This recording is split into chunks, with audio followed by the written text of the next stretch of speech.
Ustadz, bagaimana cara menghadapi istri yang baper? Apa baper? Hah? Bawa perasaan? Bawa orang zaman dulu, jadi cuma sikit-sikit tersinggung, terus nangis. Apalagi saya ini orangnya agak cuek. Mohon bimbingannya Pak Ustadz. Perempuan itu makhluk yang lemah, walaupun dia kuat. Oleh sebab itu Nabi SAW berpesan, khairukum khairukum li ahli. Siapa yang paling baik di antara kalian ini? Yang paling baik kepada istrinya. Maka lemah lembut. Dia tak ingin kau belikan gelang emas yang besar. Dia tak ingin kau bawa liburan ke Bali. Dia hanya ingin kau usap kepalanya. Dia ingin hanya kau ucapkan. Dia tak ditangkapnya kata-kata, kalimatnya, substansinya. Yang ditangkapnya adalah ucapan yang keluar dari mulutmu. Maka Nabi tak pernah memanggil nama Aisyah.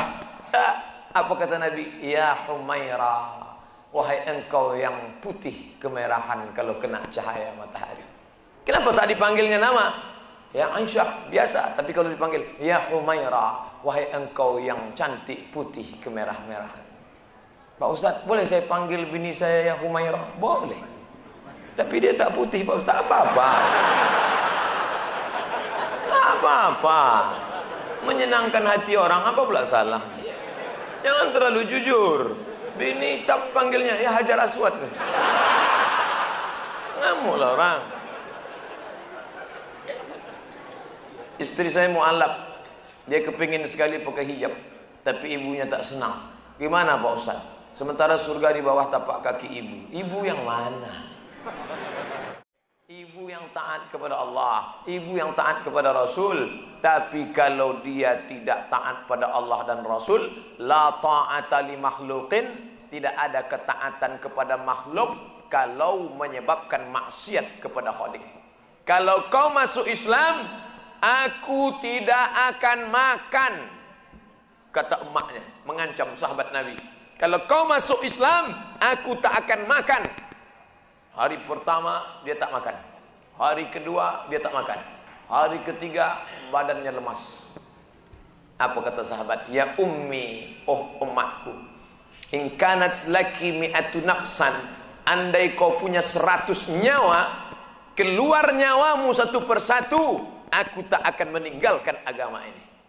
Ucap juga mak ya. Jangankan 1 nyawamu mak, 100 nyawamu, keluar nyawamu satu persatu, aku tetap tak akan meninggalkan agama ini. Akhirnya hari ketiga tuh makan mak. Mop-mopan aja tuh. Saya sudah 1 tahun menikah, tapi belum diberi amanah keturunan. Amalan apa yang harus saya lakukan Pak Ustadz agar saya bisa cepat diberi amanah keturunan Allah Subhanahu wa taala? Rabbi habli minas salihin. Doa siapa? Ibrahim alaihissalam. Berapa lama dia berdoa baru lahir Ismail? Nabi Ibrahim berumur 86 tahun baru lahir Ismail. Sulitkah bagi Allah membuat perempuan hamil? Innama amruhu idza arada syai'an ayyaqula lahu kun fayakun. Lalu kenapa Allah tunda? Allah hanya ingin melihat kau meneteskan air mata bermunajat di tengah malam. Ya Allah, husnuzon kepada Allah Subhanahu wa taala. Andai kau beri ya Allah, mudah-mudahan dia soleh. Andai tidak ya Allah, kau selamatkan aku dari anak nurhaka. Tak ada yang lebih hebat daripada ridha kepada Allah. Tapi tetap usaha. Banyak-banyak minum madu kata kawan, minum. Makan kurma mengkal, makan. Buat jus toge, buat.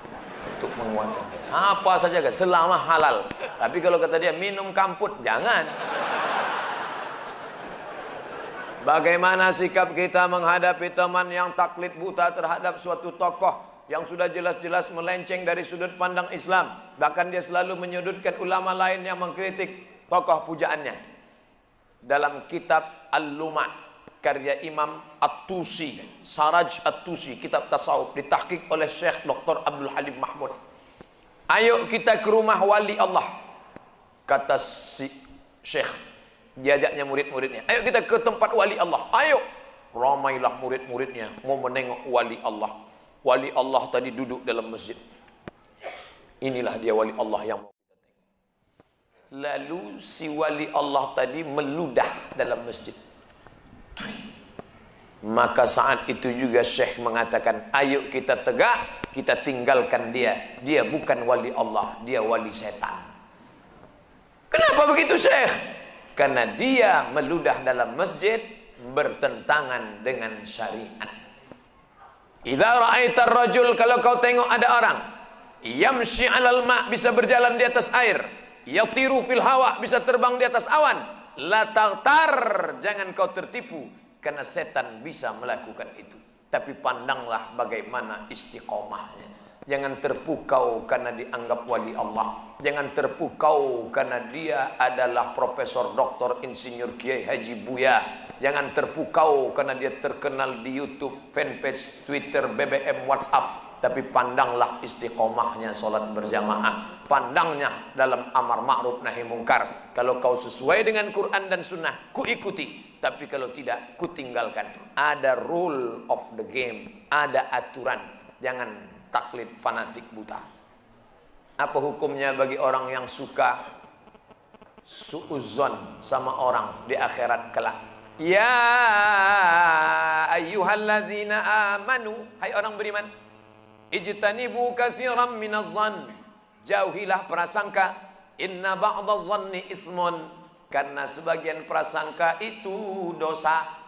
Nampak orang wajahnya cemberut, sombong dia sekarang, mentang-mentang sudah kaya, dulu senyum sama saya, dekati dia. Kok kenapa? Tabayun, jangan mudah. Ini langsung update status, sombong dia sekarang. Datangi salam. Kok kenapa cemberut dari tadi? Kita kan lama berkawan. Itulah aku sedang ini. Kenapa? Ngomonglah. Udah sebulan nih. Kenapa sebulan? Tak bisa kentut aku. Patutlah. Ayo aku bawakan ke dokter sana. Begitu dibawa ke dokter, kentut aja dia tiap hari. Bagaimana bila seorang ibu menjadi suatu kebiasaan menyumpahi semua anak-anaknya? Apa hukumnya? Ya Juraij. Ada ahli ibadah namanya Juraij. Ya Juraij. Dia tak menjawab. Ya Juraij. Dia tak menjawab. Ya Juraij. Dia tak menjawab. Sampai yang ketiga tak menjawab. Apa kata emaknya? Allahumma la tumitshu hatta turihi wujuhal mumisat.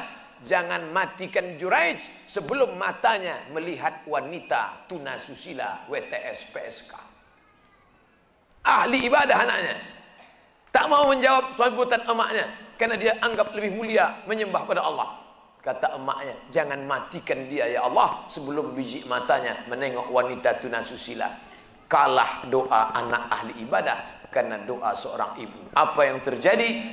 Tak lama sesudah itu perempuan hamil pengembala kambing. Terus ditanya, kau hamil kenapa? Karena Juraij. Dihancurkan mereka tempat ibadah Juraij, Bani Israel. Lalu kemudian mereka tangkap Juraij. Juraij, ternyata kau penipu pembohong. Katanya kau ahli ibadah. Nih pengembala kambing hamil, kau berzina sama dia. Kata Juraij, jangan kalian bunuh aku. Tunggu sampai anak lahir. Setelah anak lahir diadakan sidang.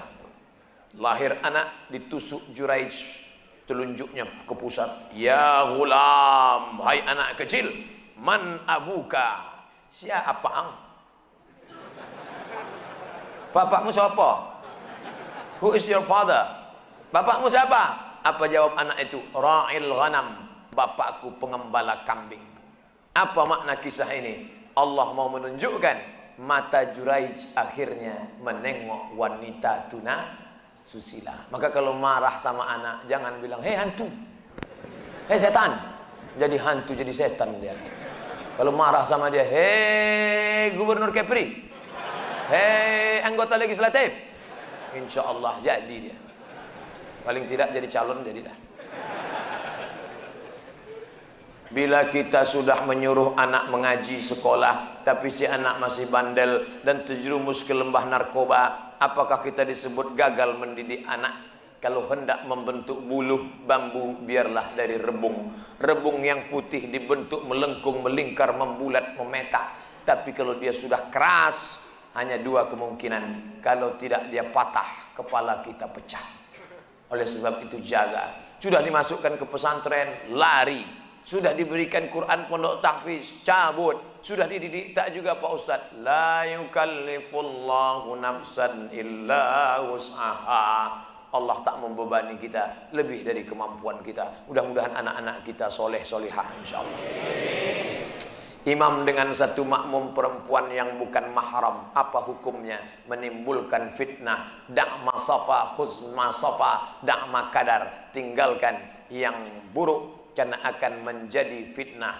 Anak tinggal di masjid, anak muda datang pula mahasiswi jadi makmum di belakang, ditengok sama orang, menjadi fitnah. Siapa tu? Pacaran, difotonya pula. Ada orang sedang salat di masjid, ini orang mau fitnah kita. Maka kalau begitu keadaannya, tapi kalau imam ini sudah tua, tak nampaknya lagi mana gadis mananya. Bismillahirrahmanirrahim. Datang kebetulan mahasiswi, tak apa-apa. Tapi kalau menimbulkan fitnah, namanya sadduz zari'ah, menutup pintu celah fitnah. Lebih baik dia tinggalkan. Saya pernah mendengar cerita tentang manusia masuk surga dan neraka. Di antaranya kisah tentang wanita tunasusila pelacur yang masuk surga karena menolong seekor anjing. Kisah seorang yang masuk surga tapi belum pernah sholat dan sujud, orang masuk surga dan neraka karena seekor lalat. Pertanyaan saya, apakah saat ini sudah ada umat Nabi Muhammad atau manusia yang sudah berada di surga neraka? Bukankah manusia akan masuk surga neraka setelah hari kiamat? Kisah tentang seorang perempuan WTS membuka sepatunya, sepatu kulit, dimasukkannya ke dalam sumur, dituangkannya ke anjing yang menjulurkan lidah. Bukan umat Nabi Muhammad, tapi cerita tentang Bani Israel. Allah mengampunkan dia dan dia akan masuk surga. Apakah di surga itu sekarang sudah ada orang di dalamnya? Nabi Muhammad dulu masuk ke surga untuk apa? Meninjau-ninjau, menengok-nengok. Orang yang soleh meninggal, rohnya masuk ke dalam burung paruh warna hijau. Burung itu terbang ke sana kemari. Buka kitab Ar-Ruh, ditulis oleh Imam Ibnu Qayyim Al-Jauziyah. Bapak, ibu, adik-adik, kalau mau baca kitab tentang surga, neraka, alam barzah, dua kitab. Pertama At-Tazkirah Imam Al-Qurtubi, Ar-Ruh Imam Ibnu Qayyim Al-Jauziyah. Ada orang-orang dibawa singgah ke surga jalan-jalan. Ini pemukiman, real estate, rumah mewah. Nanti akan ditempati 1 Januari 2018. Tapi sebelum itu orang boleh jalan-jalan, nengok, survei-survei dulu. Makanya orang mati syahid wajahnya senyum. Kenapa orang mati syahid wajah senyum? Karena sebelum nyawanya keluar, malaikat sudah mengepakkan sayapnya. Di situ nampaknya kau akan mati, kau tinggal di lorong blok C nomor 15. Senyum dia. Nah, ini kita sekarang jangankan tempat surga, parkir pun payah. Apa hukumnya jika saya sholat sambil menutup mata agar sholat saya menjadi lebih khusyuk? Apakah ini tak boleh Pak Ustadz? Sebab dulu saya pernah tanya hal ini pada dosen agama, katanya ini tak boleh karena dianggap tak sopan pada Allah. Sementara jika mata saya terbuka, saya sulit untuk khusyuk. Adakah solusi untuk saya Pak Ustadz? Thanks. Ada gambar senyum. Titik 2. Sekarang saya mau menunjukkan beberapa riwayat sahabat Nabi itu sholatnya pejam mata atau buka mata. Jangan jawab. Nabi jadi imam, sahabat di belakang. Ketika sedang sholat, Nabi buka selopnya, sendalnya. Waktu itu Masjid Nabawi pasir. Nabi buka selopnya, semua sahabat yang ada di belakang membuka selop. Kira-kira sahabat di belakang pejam mata atau buka mata? Buka, karena kalau pejam mana dia tahu. Uqtulul aswadaini fi shalah, bunuhlah dua yang hitam ketika kau sedang sholat. Allahu Akbar. Lewat dua yang hitam. Apa yang hitam itu? Kalajengking dengan ular. Bunuh. Kira-kira orang sholat bisa ada dua yang hitam lewat, dia tahu matanya terbuka atau tertutup? Terbuka. Kalau tertutup, tiba-tiba udah tegak anaconda. Nah, terbuka. Jadi masalah sholat terbuka atau tertutup, terbuka. Tapi ada saat tertentu kita mesti tutup. Saya pernah mengalami. Pas di depan saya pakai baju kaos, tertulis di belakangnya, hidup memang susah, jangan bikin susah. Asal saya buka, terbaca Pak.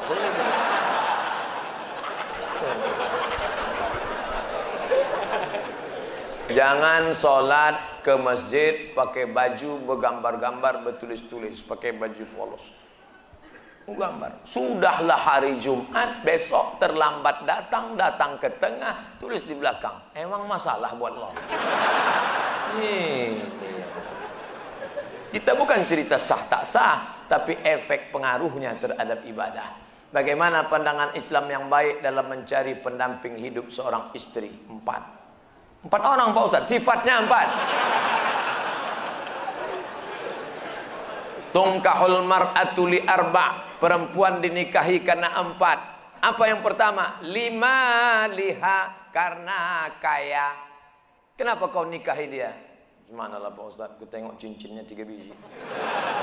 Kaya, tak salah. Wali hasabiha, kenapa kau nikahi dia? Keturunan Pak Ustaz, darah biru. Payah kemarin waktu cari donor darah, biru darah. Yang ketiga, wali jamaliha, karena cantiknya. Rambutnya bak mayang terurai, pipinya bak pauh dilayang, alisnya bak semut beriring, bibirnya bak delima merekah. So sweet. Walidiniha, karena agamanya. Fazfar bidzatiddin, pandang karena agamanya. Kau nikahi karena sukunya. Berapa banyak orang melanggar pantangan suku, dipecat dari suku. Kau nikahi dia karena kayanya, hartanya hilang melayang, kau tak suka lagi. Kau nikahi karena bentuk rupa. Perempuan bagaikan bunga, kuntum mekar, setelah itu layu. Semuanya layu, dia akan berubah.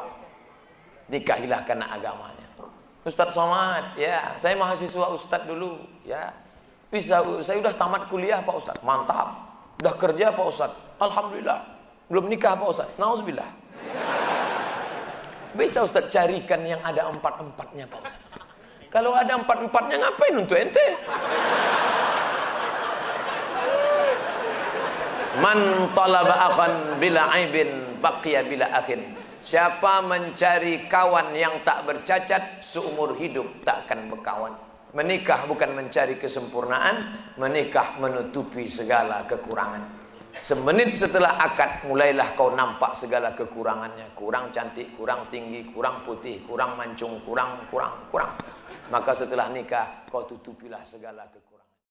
Setelah dapat, inilah dunia akhirat Pak Ustaz. Jangan lagi matamu liar kemana-mana. Kalau laki-laki sudah menikah, nampaknya perempuan cantik di jalan, pulanglah ke rumah. Apa yang ada pada perempuan di jalan itu, ada juga di rumah. Walaupun bentuknya agak lain sedikit. Bagaimana Ustadz menjaga kesehatan begitu jadwal padat? Tadi masuk WA ke sahabat kita, apa kata dia? Kalaulah Ustadz Somad itu made in Jepang, sudah lama rontok. Lalu apa yang Ustadz minum, apa yang Ustadz makan? Semuanya doa jamaah. Cobalah tengok di YouTube, di Twitter, di Facebook, di BBM, doa jamaah. Amin, amin, amin, amin, amin. Semoga Ustadz sehat, semoga Ustadz istiqomah, semoga doa menumpang tuah pada doa, mulut-mulut, tangan-tangan yang soleh. Mudah-mudahan kita bersatu dalam kebaikan insyaallah. Berapa takbir Idul Fitri Pak Ustadz? Berapa hari? Dari mulai tenggelam matahari sore, petang, malam takbir, sampai sore tanggal 13, 10, 11, 12, 13. Allahu Akbar, Allahu Akbar, Allahu Akbar. La ilaha illallah, wallahu akbar. Allahu Akbar, walillahil hamd. Sampai jam 2 malam suara tak serak-serak. Begitu ditengok, rupanya flash disk. Janganlah flash disk. Oranglah. Ini banyak nanti flash disk ini masuk surga. CD masuk surga, flash disk masuk surga. Dilatihlah anak-anak muda kita. Latih anak-anak muda. Nih, takbir bukan cuma di masjid. Selama 4 hari itu takbir. Anak-anak, ibu-ibu di rumah sambil masak opor, masak rendang, masak gulai kambing. Allahu Akbar, Allahu Akbar. La ilaha illallah. Garamnya kurang. Apa yang membuat Ustadz tetap istiqomah berdakwah dari masjid satu ke masjid lain? Bukankah Ustadz sudah ada tawaran TV swasta untuk mengajak Ustadz mengisi acara di salah satu stasiun TV yang kita semua sudah tahu kalau tampil di TV bayarannya besar? Dia mau saya harus ganteng. Masuk TV itu dua, ganteng betul atau buruk betul. Saya pula kan tidak pala buruk, tapi ganteng pun tidak juga. Pakaian itu harus begini, harus begitu, itu yang tak bisa. Tapi yang paling berat ini jadwal. Jadwal harus gini. Saya tak bisa jadwal. Saya sudah penuh sampai 2018 Idul Fitri. Saya sudah. Nanti setelah itu barulah kita masuk ke TV-TV. Kok muat? Apakah memang ada hadis yang mengatakan tidak kujamin umatku 14 abad akan datang? Seandainya hadis ini memang ada, apa yang tidak dijamin? Sapaannya atau ibadahnya? Mohon pencerahan. Tak ada. Nabi jangan berkecil hati hidup zaman sekarang. Apa kata Nabi SAW?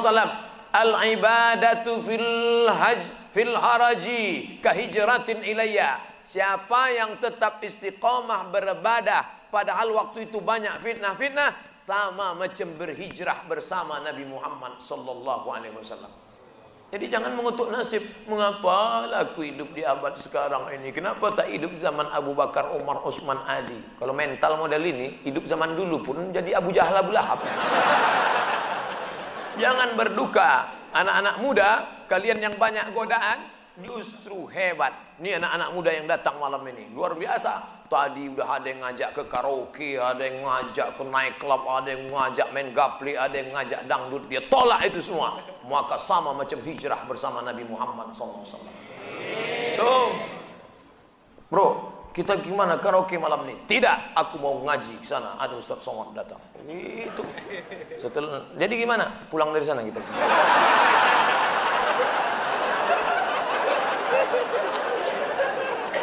Ada suatu hadis yang mengatakan bahwa menikah itu adalah sunnahku. Barang siapa yang tak mengikut sunnahku maka dia bukan umatku. Bagaimana dengan Imam Syafi'i? Karena dalam buku autobiografi Imam Syafi'i mengatakan beliau tak nikah. Imam Syafi'i menikah. Dari mana Ustaz tahu Imam Syafi'i menikah? Bacalah biografinya. Yang tak menikah itu Imam Nawawi. Betul, ada imam dalam mazhab Syafi'i, Imam Nawawi.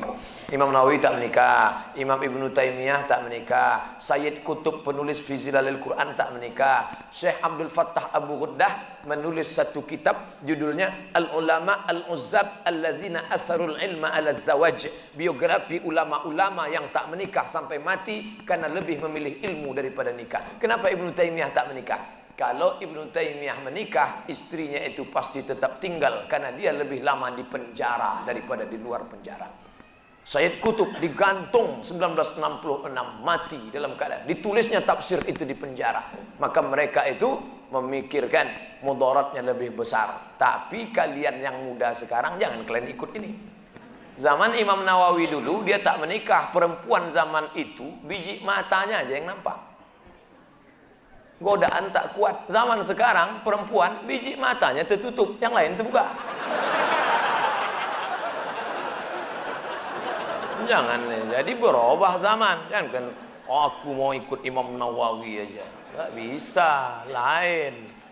Lain tak bisa, godaan luar biasa. Ini saya mau pulang nih, godaan yang paling terberat nanti jumpa pramugari lah. Besok habis sholat Jumat mau pulang. Sudah jelas pakai peci, pakai baju koko, pasang muka seram waktu lewat. Tetap ditegurnya. Nomor berapa? La ilaha illallah. Udah dapat nomor kursi duduk saya. Sengaja tak ada senyum-senyum. Tetap dia datang. Bapak seat beltnya udah dipasang. Astagfirullahaladzim. Ramah betul lah dia. Silap pula lama-lama. Apakah hukum dalam Islam bila seorang ayah tiri memisahkan atau memutus tali silaturahim seorang anak kandung dan ibu kandungnya? Berdosakah jika seorang istri apa hukum memutus tali silaturahim? La yadkhulul jannah, tak masuk surga. Qati'ur rahim, orang yang memutus tali silaturahim. Ayah tiri dipisahkannya, nikah dia dengan perempuan, lalu dia tak suka sama anak ini, aku suka sama engkau, anak mau pergi sana, memutus tali silaturahim. Kalian yang ada niat nikah sama janda, terimalah janda sepaket. Jangan mau dia saja, anaknya tak mau. Perempuan ini pun kenapa dia lebih memilih lelaki ini daripada anaknya?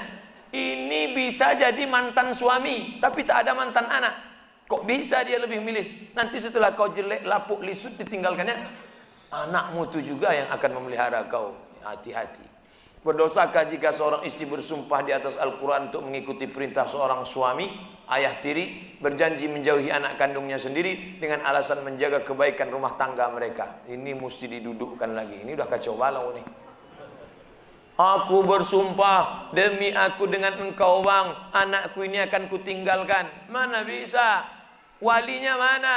Ayahnya, datuknya, abangnya, adiknya, pamannya. Dudukkan lagi. Suaminya dudukkan. Ini gara-gara jahil agama. Umatnya sudah dijauhkan dari agama. Banyak betul nih. Insya Allah malam ini yang terjawab kita jawab, yang tak terjawab kami akan bawa pulang ke Pekanbaru. Semua yang dari mulai Bintan sampai Daik Lingga sampai itu, semua nanti akan kami satukan menjadi satu video, judulnya Oleh-oleh dari Kepri. Ustaz, saya sedang kesulitan harta, hutang saya banyak, anak saya 5 orang, tapi rumah cuma 1 kamar, sehingga tidur berdesakan. Tolong berikan saya jalan keluar. Nabi mengajarkan doa. Ya Allah, ya Rasulullah, aku dililit utang. Kata Nabi, kau baca doa ni. Hadis riwayat Ahmad bin Hanbal. Allahumma inni a'udzubika minal hammi wal hazan wal ajzi wal kasal wal jubni wal bukhul wa dhala'id daini wa ghalabatir rijal. Allahumma inni a'udzubika minal hammi, jauhkan aku dari susah hati, wal hazan, kesulitan, wal ajzi, sifat lemah, wal kasal, malas, wal jubni, pengecut, wal bukhli, pelit, wa dhala'id daini, dililit hutang, wa ghalabatir rijal, dikuasai orang lain. Bangkit semangat, hilang pengecut, bekerja, rezeki terbuka. Kerja, kerja, kerja. Apa yang mau dikerjakan? Ini yang jadi masalah. Dulu belum tahu riba, saya KPR. Sekarang saya sudah tobat. Apakah saya harus tinggalkan rumah itu atau gimana Pak Ustaz? Kalau bisa kau jual, modalnya saya kau ambil, dulu iurannya berapa, ambil modalnya saja, lalu buka peluang baru. Begitu cara tobat dari riba. Ada yang mengatakan riba saya itu kan di akadnya, maka tobatlah dengan tidak mengulanginya. Adapun bulanan saya itu adalah hutang, maka hutang harus dilunasi bayarnya Pak Ustaz. Ini nanya apa nawar? Begitu cara tobatnya. Ambil modalnya saja yang pernah terbayar, sisanya itu bukan hak engkau. Mereka keluar dari Islam bagaimana anak panah keluar dari busurnya. Apakah masalah yang bisa dikatakan hadis tersebut Pak Ustaz? Ramhu, anak panah, keluar dari qaus sebagaimana melesatnya anak panah keluar dari, begitulah mereka keluar dari Islam. Apakah karena mereka tidak hafal Quran? Mereka baca Quran, tapi Quran itu hanya lewat di ujung lidah, tak sampai masuk ke dalam hanajirahum, hanya ke tenggorokan saja. Mereka keluar dari Islam seperti melesatnya busur dari anak panah dari busurnya. Siapa itu? Orang Khawarij yang mengkafirkan Sayyidina Ali, Sayyidina Amr bin As, Sayyidina Muawiyah. Mereka menikam Sayyidina Ali radhiyallahu an. Ini 3 orang ini harus dibunuh. Ali harus mati, Muawiyah harus mati, Amr bin As harus mati. Ditikamnya. Mereka dikatakan Nabi keluar dari Islam. Kenapa? Takfiri, mengkafirkan orang Islam. Ketika kau katakan saudaramu, hei kafir, padahal dia tak kafir, maka engkaulah yang kafir. Itu sindiran Nabi tentang Khawarij. Apa hukum menikahi perempuan yang gila, tak berakal sehat? Al-uyub al-musyawwahah. Ada beberapa aib, cacat, perempuan boleh diceraikan, bukan wajib, tapi terserah dia, menikah dia. Tiba-tiba perempuan itu gila, maka termasuk uyub musyawwahah. Gila, junun, baras, kena penyakit kusta, supak, maaf cakap nauzubillah, tiba-tiba putih, lalu kemudian maaf tersumbat kemaluannya, Kalau laki-laki dia terkena penyakit impotensi, ada diberi kesempatan berobat setahun. Kalau setahun dia sembuh, melanjutkan. Kalau tak sembuh, maka perempuan boleh menggugat, laki-laki boleh menceraikan. Saya tak mau menceraikan dia Pak Ustaz, walaupun dia gila, cinta kami kekal abadi. Ya tak apa-apa. Jika dulu pernah berjanji akan menikah dengan perempuan dan menerima apapun kekurangannya, tiba-tiba dia sakit gila, sudah 10 tahun lebih belum juga sembuh, sudah berobat tapi belum sembuh, apakah harus nikah atau batal janji? Gila termasuk penyakit yang membolehkan untuk membatalkan, namanya al-uyub al-musyawwahah, maka engkau pun tidak dibebani hukum. Kalau kau mau terima, tapi begini gila berat itu. Mengurus diri kita lagi, mengurus dia lagi, maka jangan kau merasa berdosa pada perbuatan yang tak mesti berdosa. Jangan merasa berpahala pada perbuatan yang tak mestinya berpahala. Kau tak berdosa karena ini termasuk uyub musyawwahah, cacat yang boleh melepaskannya. Maka dia gila, ya tak apa-apa, tak jadi. Atau sudah menikah kau ceraikan. Pak Ustadz, saya mau tanya, bagaimana caranya menyembuhkan kakak saya yang dikerjain orang ke dukun? Mohon doa kakak saya, bawa ke ruqyah syar'iyah. Sebelum dibawa ke ruqyah sendiri. Bacakan Al-Fatihah, Qul huwallah 3 kali, Qul a'udzu bil falaq sekali, Qul a'udzu bin nas sekali, pangkal Al-Baqarah 5 ayat sampai wa ulaika humul muflihun, ayat kursi ujung Al-Baqarah 7. Saya ulang sekali. Fatihah sekali, Qul huwallah 3 kali, Qul falaq sekali, An-Nas sekali, pangkal Al-Baqarah 5 ayat sampai wa ulaika humul muflihun, ayat kursi ujung Al-Baqarah lillahi ma fis samawati. Sebelum tidur malam baca ke tapak tangan, usapkan ke kepala. Itu sunnah dibuat Nabi SAW. Lalu kemudian selepas solat, ba'da asar, mau tenggelam matahari, terbit matahari, ba'da subuh, dibacakan ke ember besar, tiupkan, dimandikan. Setiap hari mandi. Air yang sudah dibacakan tadi tak boleh pakai untuk cebok. Bacakan ke air. Yang 7 tadi bacakan, dihembuskan ke air. Setelah itu diminum.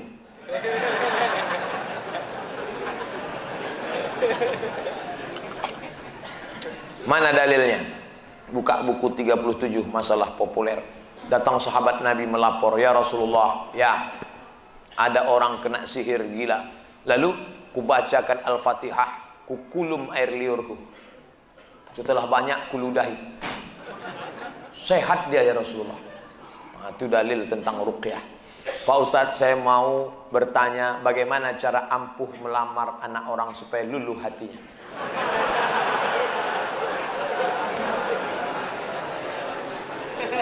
Yang pertama, kau mesti paham bahwa manusia ini ada segumpal di dalam. Kalau itu sudah kau pegang, sentuhlah dia tepat di hatinya, dia akan jadi milikmu untuk selamanya. Nah, siapa yang punya hati itu? Allah. Ya muqallibal qulub, wahai engkau yang membolak-balikkan hati, sabbit qalbi, kokohkan hatiku, kokohkan hatinya ya Allah, hati. Insya Allah kau datang atas nama Allah, langkahkan kaki kanan, tapi jangan datang sendirian. Bawalah alim ulama, cerdik pandai, tokoh masyarakat, orang yang didulukan selangkah, ditinggikan seranting, batangnya tempat bersandar, daunnya tempat bernaung, akarnya tempat bersila. Bawa dia. Kira-kira keluarga ini dekatnya sama Ustadz siapa di Batam? Oh, dekatnya sama Ustadz Abu Ghazah. Bawa dia. Ustadz, Ustadz, apa kabar, sehat? Alhamdulillah. Ini siapa? Ini jamaah kita. Ilaha illallah. Gantengnya langsung connect. Jadilah. Jangan datang sendiri petantang petenteng. Orang tak kenal, sangkanya mabuk. Kau mau apa? Kupinang anakmu dengan bismillah. Oh, ngamuklah dia. Berapa banyak niat yang baik karena diawali dengan cara yang baik, yang tak baik, salah, gagal. Bawa orang tua, jangan datang sendirian. Saya termasuk yang dulu ditolak orang karena datang sendirian. Nekat saya datang sendirian, ditolaknya, tidak katanya. Sekarang baru dia nyesal. Bercanda, serius. Orang tua kami pernah ada utang kepada salah satu toko, tapi sudah lama sekali, sekarang sudah tak ada lagi tokonya. Carilah di Google. Bagaimana cara kami membayarnya Pak Ustadz? Sama macam pertanyaan yang tadi. Tak ingat kami Pak Ustadz, ulang balik rekamannya. Apa kunci untuk terus istiqomah dalam meninggalkan riba? Seakan dalam proses meninggalkan perbuatan riba ini mendapatkan berbagai cobaan dan bukan malah mendapatkan kemudahan dalam pelaksanaannya. Kenapa orang berat meninggalkan riba? Karena terkait dengan uang materi. Meninggalkan khamar banyak yang bisa, meninggalkan sabu-sabu banyak bisa. Tapi kalau sudah materi berat. Dan orang yang mau memilih jalan Allah ini godaannya luar biasa. Dulu sebelum saya ikut pengajian ini lancar-lancar aja hidup saya Pak Ustaz. Setelah ikut pengajian nih lah Allah, sendal lah hilang, helm hilang. Maka kita mesti walladzina jahadu fina, orang yang berjuang berjihad di jalan kami, lanahdiyannahum subulana, kami akan menunjukkan jalan kami. Kau terus berusaha. Yang selama ini hidupmu konsumtif, mau mobil baru, mau rumah baru, mau ini baru, maka kau cukup apa adanya, hidup zuhud, insya Allah Allah akan berikan jalan. Bagaimana menghadapi istri yang kalau diajak sholat subuh kadang marah-marah? Kenapa bisa nikah sama dia? Kenapa bisa nikah sama dia? Makanya kalian yang lajang-lajang, fit and proper test pertama adalah tanya dia, jilbabnya panjang, baca Quran bisa, oke lah, nasi sudah jadi bubur, udah nikah. 5 langkah. Wallati takhafuna nusuzahunna, kalau kau khawatir perempuan itu melawan nusuz, pertama, fa'izuhunna, nasihati dia. Adinda, aku ini kepala rumah tangga, kau mesti ikut aku sholat. Alah, baru ngaji 2 hari. Tak mempan. Langkah kedua, wahjuruhunna fil madaji, pisah tempat tidur. Karena kau tak mau sholat subuh, kau ajak marah-marah, apa boleh buat dengan ini ku hukum kita pisah tempat tidur sebulan. Memang itulah yang ku tunggu-tunggu. Ayo. Lawan. Watribuhun, langkah ketiga. Karena kau tak juga mau mengikut cakapku, watribuhun, maka kalau begitu ku tempeleng. Wah, kau ditempelengnya. Begitu pas mau ditempelengnya, datang si istri, difotonya, langsung dipostingnya ke FB. Teganya. Panggil sama Pak Kapolsek. Anda menempeleng istri Anda? Tidak Pak, ini fotonya. Kok Bapak tahu? Istri Anda kan friend sama saya. Tak bisa. Yang ketiga ini tak bisa. KDRT, kekerasan dalam rumah tangga. Langkah keempat, fab'asu hakaman min ahlihi wa hakaman min ahliha, panggil mediasi keluarga pihak laki-laki dan pihak perempuan. Anak keponakan kita ini mau dibawa kemana hubungan ini? Ini sudah buntu nampaknya. Mereka tak bisa lagi kita pertemukan, macam Tom and Jerry. Jadi bagaimana? Iyurida islahi yuwaffiqillahu bainahuma. Kalau mau berdamai, insya Allah akan mempertautkan mereka berdua. Langkah yang paling fatal yang kelima, karena kau tak juga menurut, keluarga mediasi pun gagal. Apa boleh buat? Dengan ini ku jatuhkan talak 1. Abghadul halal ilallah, jangan sampai. Perempuan-perempuan, berubahlah kalian, patuh, taat kepada suami. Taat pada suami. Yang belum menikah, cari istri. Tak usah terlalu cantik. Saya nasihati ke mahasiswa-mahasiswa saya, kalian cari istri jangan terlalu cantik. Nanti orang nuduh kalian pakai pelet. Jangan terlalu buruk. Nanti malu kalian bawanya undangan. Yang sedang-sedang saja. Jilbabnya panjang, tak terlalu banyak pakai makeup, orangnya penuh kesederhanaan. Adinda, sudikah kau menikah denganku? Kita mulai dari nol. Insya Allah mau. Ada perempuan sekarang mau nikah dari nol Pak? Ada, banyak di pom bensin.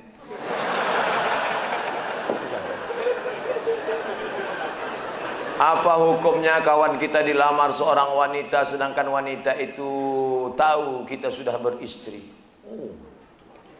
Salah baca atau gimana? Saya baca sekali lagi. Apa hukumnya kalau kita dilamar seorang wanita, sedangkan wanita itu tahu kita sudah beristri? Wassalam. Puas pendukung Ustadz Abdul Somad. Puas. Nanti kita buatkan fanpage puas pendukung Ustadz Abdul Somad dari Inhil, Indragiri Hilir. Kalau ada perempuan mengirim kita pesan message FB segala macam, Ustadz mau dong jadi imamku dunia akhirat. Aku sudah punya makmum. Makmum kan makin banyak jamaahnya makin bagus.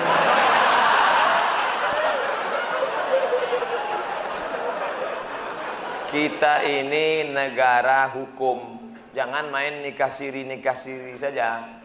Ada diatur dalam kompilasi hukum Islam Indonesia, siapa yang mau poligami maka harus izin dari istri pertama. Adinda, sudikah engkau masuk surga dengan cara secepat kilat? Mau. Kau berbagi kebahagiaan dengan orang lain. Caranya bang, kau bagilah lakimu ini kepada yang lain. Tadi buatnya lah, saya yang bertandang tangan di bawah ini dengan ini setuju bahwa suami saya menikah dengan setuju. Lalu dibawalah ke kantor pengadilan, disahkan oleh hakim. Nanti hakim mengadakan sidang, lalu dia tanya, apakah ibu setuju suami ibu menikah lagi? Setuju Pak Hakim. Gitu prosesnya, jangan main siri-siri aja. Ini diam, tiba-tiba siri berkelahi pecah. Itu sama orang menghilangkan bau jengkol dimakannya petai. Muncul masalah-masalah baru. Hilangkan masalah, jangan membuat masalah. Hilangkan masalah, mengatasi masalah tanpa masalah. Pegadaian syariah. Saya sudah sering mendengar ceramah Pak Ustadz di YouTube, sangat senang dengar ceramahnya. Jadi biasanya ujung-ujungnya tak enak nih. Saya mau bertanya, bagaimana mendidik istri supaya dia mau rajin sholat? Udah terjawab tadi. Sholat subuh susah betul dibangunkan Pak Ustadz. Sudah 2 istri yang payah sholat subuh. Pertanyaan kedua, ada teman kredit di bank, angsurannya sangat mahal. Jadi dia pindah bank. Pindah ke bank yang baru, uang burat terus ke bank yang lama. Apa itu termasuk riba Pak Ustadz? Riba. Pinjam duit ke duit, pinjam 10 juta, bayar 12 juta. Riba. Berhenti dari riba. Apa hukumnya mengurban untuk orang tua kita sedangkan kita belum akikah diri sendiri? Akikah diri saya itu tanggung jawab ayah saya dulu terhadap diri saya, bukan tanggung jawab saya. Kalau sekarang saya punya duit, apa yang saya lakukan? Kurban. Pergi ke masjid, ini 2,5 juta untuk kurban. Setelah nanti hari raya kurban, ternyata rezeki melimpah, dibalas Allah. Ada duit untuk beli kambing, silakan akikah. Boleh mengakikahkan diri sendiri. Tapi bagi yang sudah 40 tahun, 30 tahun, akikah saja. Jangan minta ayun pakai marhaban. Sudah 40 tahun minta ayun marhaban ayyanun rol aini rol a. Sangka yang diayun cucu. Rupanya nenek itu duduk dalam.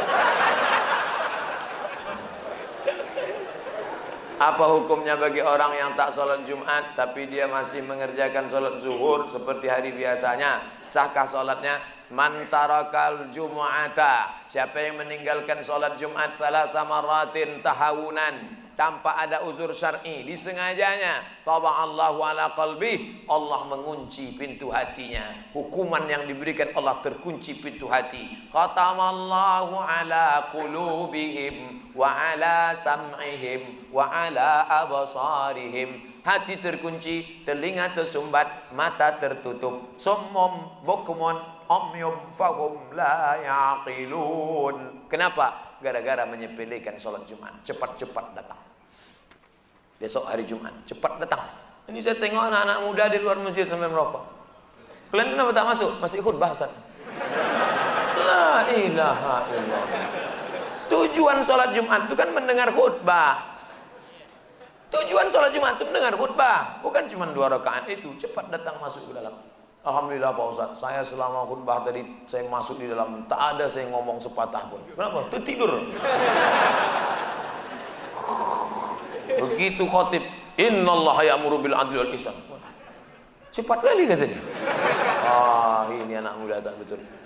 Besok cepat datang, jam 12 sudah datang, buka Quran, baca surat Al-Kahfi. Man qara'a surat Al-Kahfi yaumal jumu'ah, siapa yang baca surat Al-Kahfi hari Jumat, petang Jumat, Adha'alahu min nur. Allah berikan dia cahaya, pencerahan, the likeness ma bainal jumu'ataini, sampai Jumat yang akan datang.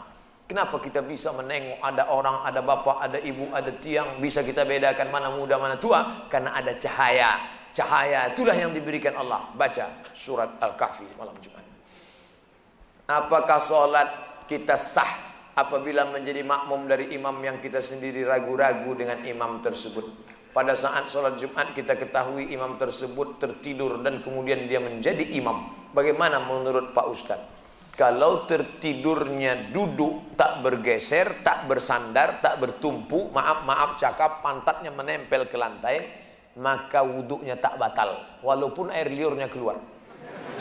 Tapi kalau dia sudah bersandar ke sini, bersandar, maka batal wuduknya. Kalau nampak dia batal wuduknya, kita kasih tahu, Pak, Bapak batal wuduk, tak sah sholat, pergi. Adapun dia tak mendengar khutbah Jumat, fala jum'atalah, tiada Jumat baginya. Tiada Jumat di situ maksudnya tak sempurna. Oleh sebab itu maka tengok duduknya bagaimana. Alhamdulillah Pak Ustaz duduknya dari tadi tak bergeser, sah sholat Jumatnya. Saya mau tanya, apakah ngerokok itu haram? Sudah terjawab. Ustaz merokok? Enggak, tak merokok. Pernah merokok? Dulu pernah. Kan lahir tak langsung tua. Pernah dia. Kata kawan di pesantren, "Mat, ayo kita cabut yuk." Cabutlah kami. Pas cabut, inilah kawan yang tak baik ini. Masa kita enggak merokok, enggak jantan. Merokoklah kami 5 orang. Jantan betul terasa. Begitu pas kami sedang merokok, lewat mobil kiai.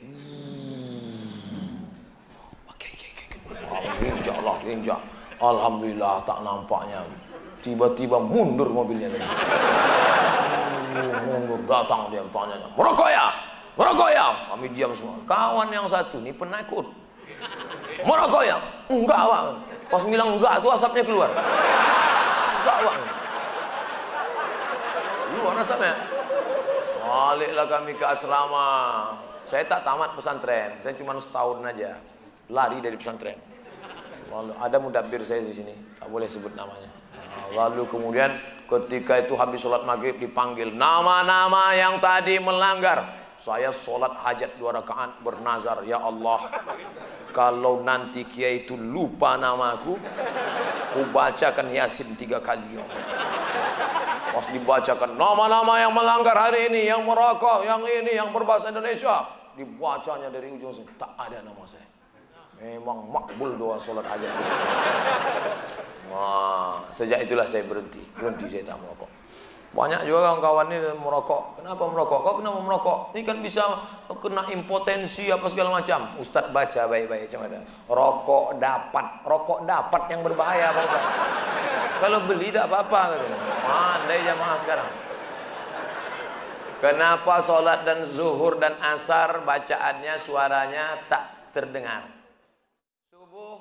Jahar. Bismillahirrahmanirrahim. Isya jahar. Zuhur, asar tak.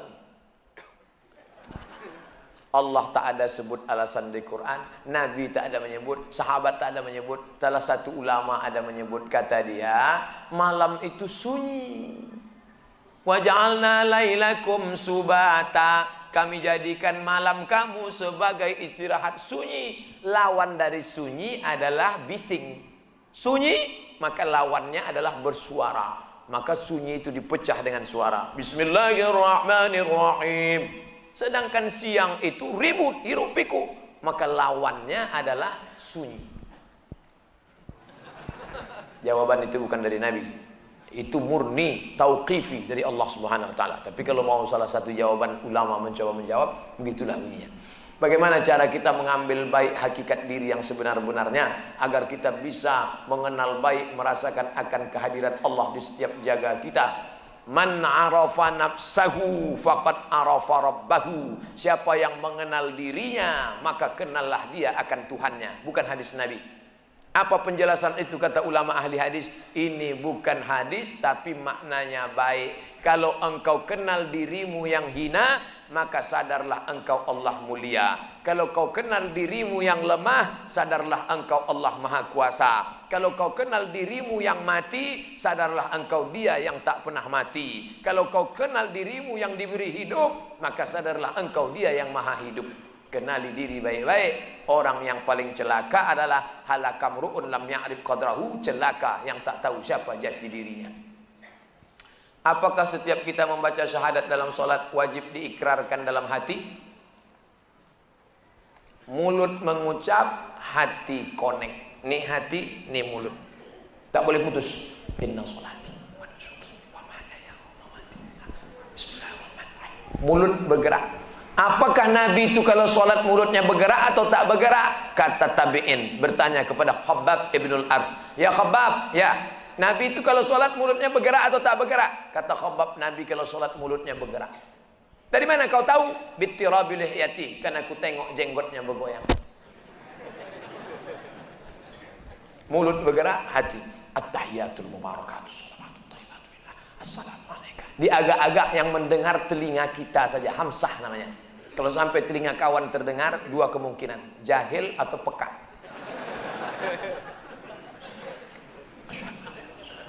Begitu dia. Mulut menyebut, hati connect. Bolehkah berkurban di tempat lain? Misalnya di kampung karena lebih murah, sedangkan kita berkurban di Batam harga hewan mahal, uang nggak cukup. Tidak boleh membawa hewan kurban lebih dari jarak qashar sholat. Jarak qashar sholat itu berapa? 89 km. Begitu dalam fikih. Kenapa kurban di Arab Saudi bisa dibawa ke Djibouti, dibawa ke Mogadishu Somalia, dibawa ke Afrika? Kenapa? Ternyata kalau sudah tercukupi ring satu, boleh dibawa ke ring dua. Nah, Batam di agak-agak. Menurut kami Batam ini sudah dapat semua Pak Ustadz, 2 kilo, maka boleh dibawa. Makanya ustadz-ustadz yang menjadi pengajar di Malaysia, ada dibawanya ke Riau. Orang Melayu yang ada di Singapura, ada berkurban ke Batam, boleh dibawa. Termasuklah saya, nanti hari Senin, Selasa, Rabu, Kamis, 4 hari akan membawa kurban-kurban yang ada dari Pekanbaru, bahkan dari saudara-saudara kita yang sedang kerja di Hong Kong yang mengirimkan kambingnya, akan kami bawa ke pedalaman suku Terasing Talang Mama. Insya Allah 4 hari kami dalam hutan nanti, Senin, Selasa, Rabu, Kamis, bawa kambing. Pokoknya keluar dari situ bawa kambing lah. Bolehkah berbicara saat tawaf? Boleh. Tapi yang tak batal. Berbicara saat tawaf tak batal. Tapi jangan asyik bercakap aja selama tawaf. Hajar Aswad, Rukun Syami, Rukun Iraqi, Rukun Yamani. Dari Hajar Aswad, apa yang dibaca? Subhanallah walhamdulillah wa la ilaha illallah wallahu akbar. Subhanallah walhamdulillah wa la ilaha illallah wallahu akbar. Subhanallah walhamdulillah wa la ilaha illallah akbar. Dari Rukun Yamani ke Hajar Aswad, doanya berubah. Rabbana atina fid dunya hasanah wa fil akhirati hasanah wa qina azabannar. Rabbana atina fid dunya hasanah. Sampai ke sini. Saya Pak Ustadz baca putaran 1, putaran 2, putaran 3, berputar-putar kepala saya. Kenapa kau belum bayar? ONH, saya belum hafal bacaannya. Tidak ada rukun qauli dalam haji. Andai tak hafal tak apa-apa. Andai ada orang haji itu diam saja mulutnya, waktu tawaf diam aja, sah. Haji apa namanya? Haji diam. Bagaimana pembagian waris jika suami meninggal? Harta yang dimiliki suami diperoleh sebelum menikah dengan istri. Sementara saudara-saudara dari suami juga minta bagian warisan, karena menganggap harta itu warisan dari almarhum bapaknya. Ini kacau balau. Suami punya harta tanah sebelum menikah, istri menikah dengan suami. Tanah ini kata saudara-saudaranya, itu tanah ayah kami yang dikuasai suamimu. Sekarang mereka menuntut, mana hitam di atas putih? Maka si istri mesti punya bukti. Ini tanah punya suami saya, sudah dibayarnya ke ayah, jangan hiraukan. Tapi kalau memang belum, bagikanlah itu jatah mereka. Nah, inilah gara-garanya. Maka jangan mau bersimbah darah, menyimpan bom atom, menyimpan api dalam sekam. Masalah harta-harta ini selesaikan. Makanya ayat yang paling detail dalam Quran masalah harta. Hati-hati masalah harta. Surat Al-Alaq adalah surat pertama kali turun kepada Nabi SAW. Hadis apa yang pertama kali diucapkan Nabi SAW dan kapan? Apa perkataan Nabi sebelum diangkat menjadi Rasul? Itu juga disebut hadis. Nabi ketika sudah mendapat wahyu, maka itulah ucapannya hadis. Turun malaikat membawa ayat Quran, dipanggil penulis wahyu, itulah wahyu. Sedangkan hadis, sejak dia menjadi Nabi SAW diangkat oleh Allah Ta'ala. Wa ma yantiqu anil hawa, dia tidak bicara mengikuti hawa nafsunya. In huwa illa wahyun yuha, wahyu dari Allah SWT. Wahyu terbagi dua. Wahyu yang teksnya dari Allah, Quran. Wahyu yang dari Nabi Muhammad SAW, ucapannya, maknanya dari Allah. Itulah hadis Nabi SAW yang disusun oleh Imam Muhammad bin Ismail bin Ibrahim bin Mughirah bin Bardizbah Al-Bukhari. Dalam kitab Sahih Bukhari 7275 hadis. Mana hadis yang pertama Pak Ustaz? Dalam istilah musalsalat, biasanya syekh pertama kali mengajarkan hadis, Ar-Rahimuna yarhamuhumur Rahman, irhamu man fil ardi yarhamukum man fis sama. Itu hadis pertama, namanya musalsalat bil awwaliyah. Tapi itu bukan hadis pertama yang keluar dari mulut Nabi SAW. Tapi tradisi, hadis yang pertama kita bahas dalam pengajian ini adalah yang saya terima dari guru saya pertama kali, Ar-Rahimuna yarhamuhumur Rahman, irhamu man fil ardi yarhamukum man fis sama. Dari sahabat Nabi namanya Abdullah bin Amr bin As, disebutkan oleh Imam Ahmad bin Hanbal dalam kitab Musnad Ahmad. Ini tentang hadis. Apabila masbuk pada sholat subuh, di rakaat kedua makmum mengikuti kunut imam, apakah saat rakaat kedua nanti dia baca kunut lagi? Ya, ini imam, ini makmum. Rakaat kedua bagi imam, rakaat satu bagi makmum. Ketika imam salam, maka makmum rakaat kedua. Saya ulang balik, rakaat kedua bagi imam, rakaat satu bagi makmum masbuk. Ketika imam salam, rakaat kedua bagi makmum, maka di rakaat kedua si makmum baca kunut lagi kalau dia bermazhab Syafi'i. Dua, jika non muslim mengucapkan syahadat, apakah otomatis dia masuk Islam walaupun hanya sekedar bercanda? Karena teman saya jangankan syahadat, azan pun dia pandai Pak Ustaz. Kalau sekedar berbunyi, beo pun masuk Islam. Asyhadu Allah, asyhadu Allah, asyhadu Allah, asyhadu Allah. Oleh sebab itu maka apa itu iman? Tiga. Apa itu iman? Tiga. At-tasdiqu bil qalbi, dinyatakan dengan lidah. Al-iqraru bil lisani, at-tasdiqu bil qalbi, dibenarkan hati. Al-iqraru bil lisani, dinyatakan dengan lidah. Wal amalu bil arkani, dilaksanakan dengan anggota tubuh. Makanya masuk Islam diisytiharkan di masjid, diumumkan. Apakah Anda masuk Islam ini ada paksaan? Tidak Pak.